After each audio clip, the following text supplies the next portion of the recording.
Hello everyone, Kryptonite here and welcome back to another video. So in this video I'm going to be going through some extremely useful beginner tips for when you are starting out on Coral Island. So without further ado, let's get straight into the video and let's go through some tips and tricks. One of the first tips that I advise you to do when starting out on Coral Island is to do with your settings. What I advise you to do is to turn on auto sprint. This means that your character will automatically sprint without having to hold down the shift key. This is very handy as sprinting doesn't use any energy and just makes you travel around your island a little bit quicker, as it is a very big island, so this does help a lot. Now another tip you can do if you feel like your days are going by too quickly, and this also helps if you are exploring at night when you need to make sure you are back and asleep by 1 AM, and that is also located in settings, and it's here, which is your game time speed. Now at default it is set at 100%. If you feel that your days are going too quick, you can always drop this down and it will make your days longer. My preferred value is about 80%. This sort of works best for me. Another time to utilize this is if you are quite far away from your house and you think you're going to struggle to make it back by 1 AM, you can just go into the game time and you can reduce that right down just to give you a little bit extra time to get back into base. Another way you can manage energy is by crafting the candied tree seed. Now you will need to get your foraging up to level 1. The best way to do this, but it does consume quite a lot of energy but also gives you the resources you need to craft the candied tree seed, is to use your axe and to chop down trees. If you chop down fully grown trees, you get 10 experience points for your foraging, and you will also get tree sap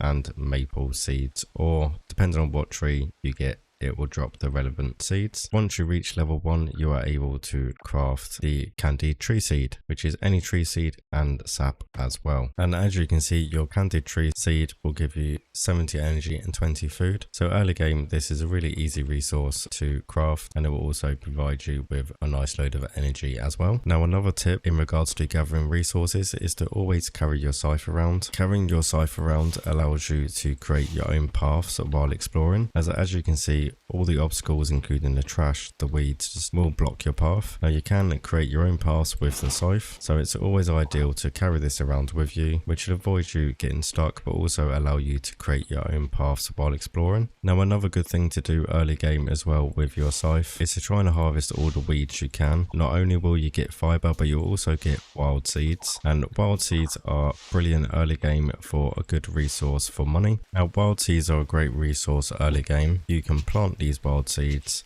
and they will turn into a random crop. Now this is brilliant early game because they are free. They don't cost anything but some energy. So make sure you've got plenty of candied tree seeds, grab your scythe and go and harvest some weeds. Get these planted for some nice free money early game. Now in regards with harvesting with the scythe, what I do highly recommend doing as well is using the scythe to harvest all the trash that you can find. Now not only does this keep your island nice and clean, you also from time to time get some rare resources out of the trash. You can get things like glass. The ultimate rare resource that you can get at random out of the trash is a crofter. Now a crofter is a chest that has rare items that the blacksmith can unlock, so it's definitely worth running around with your scythe and trying to get as much trash as possible. Talking about trash, what you can also do when exploring your island is you can rummage through the trash bins, and this will also give you trash and also give you rare items. Now this doesn't take any energy, so it's always worth doing as you're roaming around your island. Now another tip when it comes to foraging things is you might notice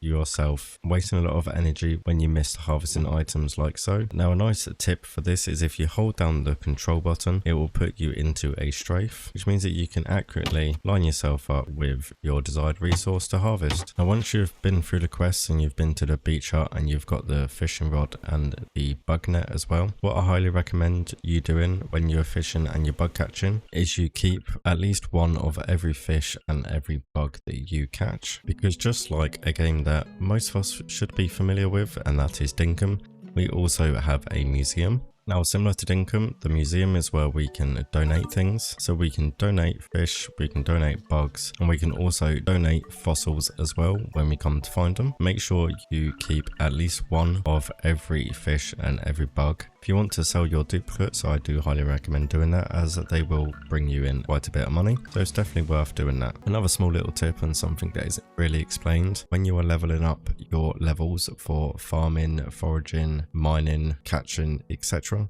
you will be rewarded skill points for every level you increase. Now I do highly recommend you using these skill points, just check in every now and then, make sure you upgrade them, because you will upgrade things like your sprinting speed, your chance to double forage items, chance of regular trees will drop hardwood, so they're definitely worth investing in when you can. As we spoke earlier about inventory space and how limited it's being, I recommend trying to get 500 coins. Head over to Sam's shop and you can upgrade your bag. Now as I said, this will cost 500 coins, but it will increase your storage to 20, which is 5 more than what you had before. So you definitely want to try and upgrade the bag as soon as possible. Now if you're like me and you love building relationships with your NPCs, a nice, easy, good way to do that. Now you can either gift them things that they like or gift them things that they love. What I like to do is to gift them things that they like, just because they're easier to come by. So there's 2 different items that you can use for this. You can either use flowers, but be careful when using flowers. There are 2 NPCs that don't like tulips, and that are Giles and Yuri, but apart from that, all the other NPCs like flowers, and you can find flowers dotted around your island, so they're a free resource to pick up and to give to your NPCs to increase their friendship. Now another item you can use for this is available here at the beach shack. You can buy a whole coconut drink. Now every NPC likes a coconut drink. They are relatively cheap, so they're definitely worth stacking up on so you can build your friendships with your NPCs.